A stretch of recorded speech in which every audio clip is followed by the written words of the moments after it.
right, first and foremost, I'd like to give all praise, honor, and glory unto Yahweh, by Hashem, Yahweh Shah, by Hashem, Kakadash.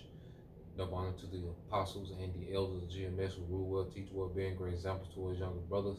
And peace and blessings, salutations to the hopeful elect out there pushing his word in truth and in sincerity across the four winds in the name of Yahweh, by Hashem, Yahweh Shah, pushing to get up out of here. Shalom to the hopeful elect, the believers, the listeners, who may have came back to the obedience of the scriptures through faith in Yahweh, by Hashem, Yahweh Shah. What I want to get into today, dealing with the benefits of obedience, all right, and how, that within this grace period, the Lord put the spirit on the hopeful elect, all right, to be obedient, to be in order, in order to walk into, the favor of Yahweh Bashem Al Shai, and the scriptures constantly, drive that point home. So I want to go directly to the book of Ecclesiastes, chapter 8, verse 5.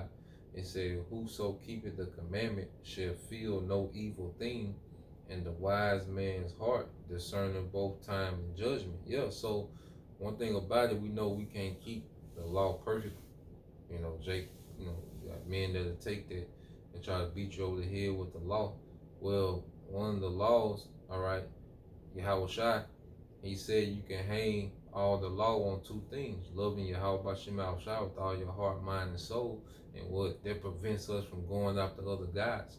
You got Jake that's in 5%ers, Jake that's into Islam, Jake that's into Egyptology, Christianity, that's another God. They don't worship the God of Abraham, Isaac, and Jacob. Okay?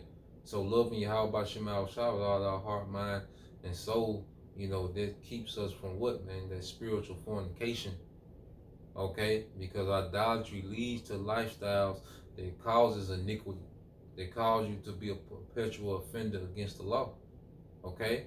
And then it says what? Love thy neighbor as thyself. Okay? On these hang the two laws. Okay? And if you love your neighbor as yourself, you're going to keep laws by default. You're not going to bear false witness on your neighbor. Okay? You're not going to steal. You're not going to commit adultery. Okay? You're not going to lie to him. You see?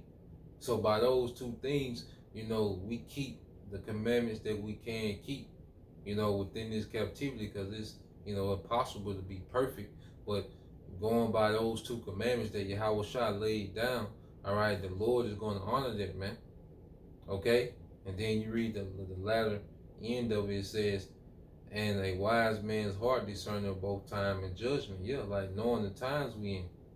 All right, and we should make the adjustments on how we move based on the times that we in, man. This is the time to be more obedient than ever, more disciplined than ever. Okay, more detached from this world than ever, man. And have the mindset past this society, man. All right, have a vision of a righteous kingdom that's promised to come. Okay? So a wise man's heart, which is his mind, is discerning the times that we are in, and we're in the time of judgment. That's why I think you go here in the book of Sirach, chapter 18. It's Sirach 18 and 20. It says, before judgment, examine thyself, and in the day of visitation, thou shalt find mercy. Yeah, so it's a constant self-examination in this ministry, man.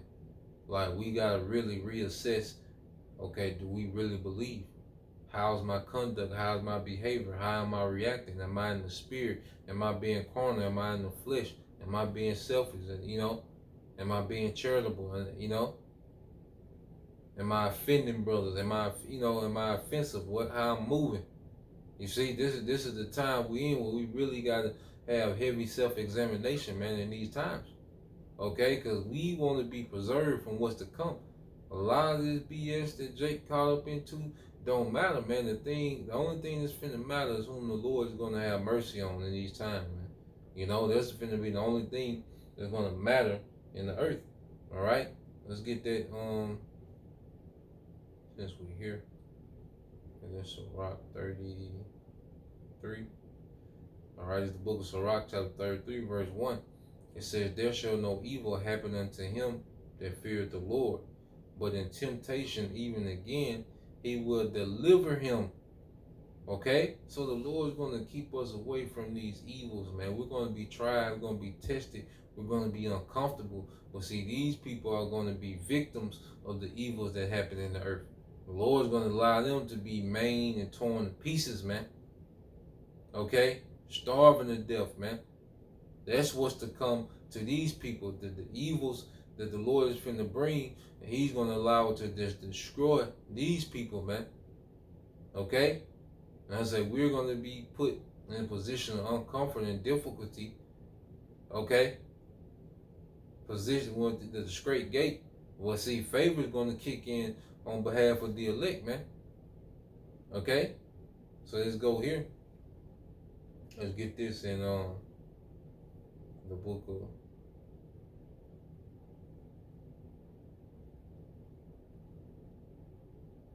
Psalms 34 and 8. It says, "Oh, taste and see that the Lord is good. Blessed is the man that trusted in him." You know, and within this grace period, we should be building trust. We should be building a relationship, you know, and the way that the Lord provides on a day-to-day basis, the way that the Lord, you know, gets us out of situations or make things happen in our favor, you know, we see that, okay, obeying Yahweh Bashim Shai is the best way to go. We taste and see that Yahweh Bashim Shai is good, man, which means when you taste something, you experience it. Okay, so we taste and see that Yahweh Bashim Shai is the way to be. He's the way to go.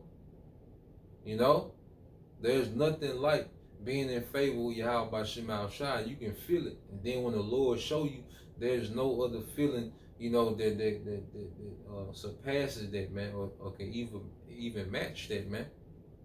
You know, having money, you know, women or whatever, they don't even come close to the feeling of knowing that you are in the favor of Yahweh Bashim Shai. You know, and that the Lord is making moves on your behalf. There's no better feeling than that, man. Okay? Verse 9, it says, "Oh, fear the Lord, ye his saints, for there is no want to them that fear him." There is no want to them that fear him. Okay? Which means we're not going to be lacking. You know, we're going to be uncomfortable, but we're not going to be lacking. You see, when people are starving to death, the Lord's servant is going to be eating. When people are bugging out, lose their mind, it says we're going to be merry and rejoice. Why? Because the promise and the hope that we have, all right, is going to outweigh the discomforts we're in, man. Because then we know, okay, the Lord said this will happen, so this means, hey, it's a great chance, hey, we could be of the elect. So that hope alone is going to outweigh the uncomforts that we're going to be in, man. You know? And it says we're not going to want. All right. Matter of fact, reads again, Psalm 34 and 9. "Oh, fear the Lord Yahweh Bashim Al Shai, ye his saints," and the saints are Israelites, "for there is no want to them that fear him." And when you read in NLT, it says, "Fear ye the Lord, you his godly people. For those who fear him will have all they need." You know, they that fear Yahweh Bashim Al Shai will have all they need, and we constantly seeing this, man. You know, this is something that we're constantly seeing, that the Lord is constantly providing everything that we need, man, in all these circumstances. Okay? And he's going to do it, and then when circumstances get way worse than this, man, you know, we're going to be provided with all we need. We don't got to know the how. We just know that he is. Okay? Verse 10, it says, "The young lion do lack and suffer hunger, but they that seek the Lord shall not want any good thing." They that seek the Lord shall not want any good thing. So a young lion, he's in his strength, you know, he's he has his energy, okay? He has his cunning, you know, but even they can go without. Showing you that it ain't about, you know, our physical attributes, or, you know, us being just, you know, these great people, you know, as far as you know, thinking like we're gonna strategize our way out of this. It's gonna be the favor of the Lord. You know, now we're going to be moving in wisdom and applying wisdom, but it's going to be the favor of the Lord that's going to put us over the top, you know, in these times to come. Okay? So going from there, yeah, let's get that in some rock.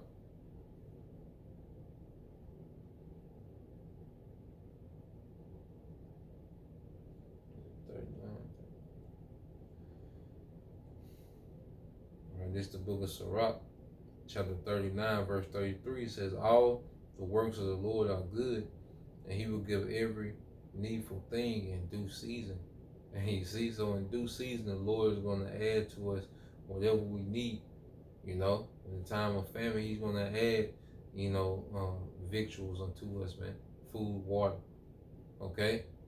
In the time of we're being under attack, he's going to lift a standard against the devil, man. You see, we're not going to be lacking in. That's another thing. We're not going to be lacking in power. When this devil comes full body, there's certain, believers that are allowed to be martyrs, but then there's also a standard promise to be lifted. Okay? So that means that we're not going to be lacking in power when it comes to fulfilling these prophecies, man. When the Lord makes his men battle axes, okay? He's going to make us a new sharp instrument having teeth, which means what, man? Powerful. Okay? So we're not going to lack for anything, man. Because at the end of the day, it's going to, the brawl for it all is going to result all about power, man.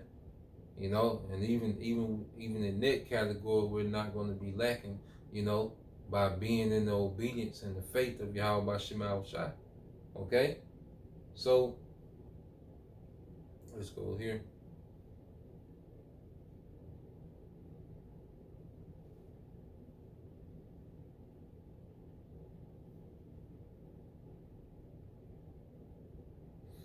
This is Matthew 6 and 33. It says, but seek ye first the kingdom of the Most High and his righteousness. Okay, seek the kingdom, being kingdom minded.